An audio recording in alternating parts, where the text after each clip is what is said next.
It's certainly stronger than it was. Hello folks and welcome to Netcruzer RC.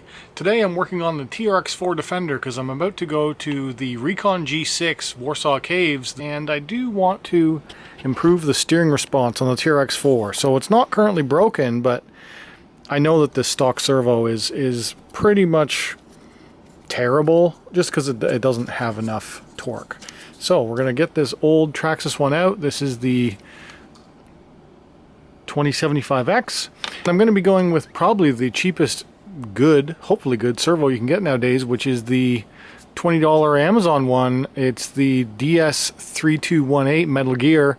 A bunch of people on Amazon sell these. They go for around 20 bucks US or less and 25 Canadian. And not only do you get a servo that's 20 kilograms, which is around 280 ounce inches, but you also get a really nice metal servo horn with it, which if you try and buy that in a hobby shop, those go for $10 to $20 alone. So that's what I'm working on. I've just, as you saw, I just got the 4 screws out of this one, and I'm just going to unroute the wiring and get it out of the receiver box. Now my receiver box is crammed full of wires because I also run lights and the sound receiver, and this vehicle also has lots of servos and stuff, so it's pretty messy in there, but it can be done. One thing about this though is that you are going to need a servo lead extension because that wire is not long enough to snake all the way around, because the wire is on this side. It needs to go around under. If you want to have it nice, neat and tidy, it needs to go through these channels all the way over here and then 180 degree bend and come in under the gasket. So you need long wire, and the only way to do that is to, well, you could make it yourself or just buy an extension. So I got one from Great Hobbies, a Servo Extension. I wanted to show the difference in the servo lead. So here's the DS Amazon servo, and then here's the Traxxas servo. It's even hard to get it in the shot, but I mean that's a pretty I mean it's not that different, but it's different enough that it won't reach. And then servo size wise, the new one is a little bit bigger, but I don't know. I don't think it matters that much.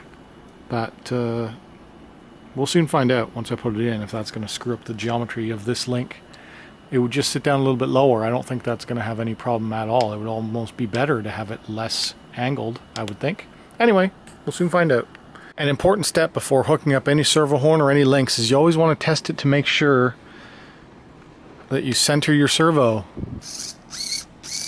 which means just powering on the radio, powering on the truck, having this disconnected from all the links, and then you can center your steering trim, where from the factory mine was always way off, so this is going to give me the opportunity to center it. I want to get that centered, and then yeah, just check that your okay, we're good to go. Now I can mount it and get it hooked up. Alright, the servo's installed with the aluminum horn, and I have the wiring routed okay. I am using all the factory clips in behind the servo, on the frame, around. I've just got this long extension. It's like I had tried to make it work without the extension. I can get it into the battery box and I can get it into the plug, but then I cannot get it the extra few millimeters that I need to get around this corner to have this gasket seal on top properly. So it just wouldn't work. I am going to have to, unfortunately, like put this much more wire in and spool it up somewhere. And then before I close it off, I'm just going to work on this servo because this servo is broken. See that? Anyway, steering. It's certainly stronger than it was. This is about twice as much steering power as it had before for torque.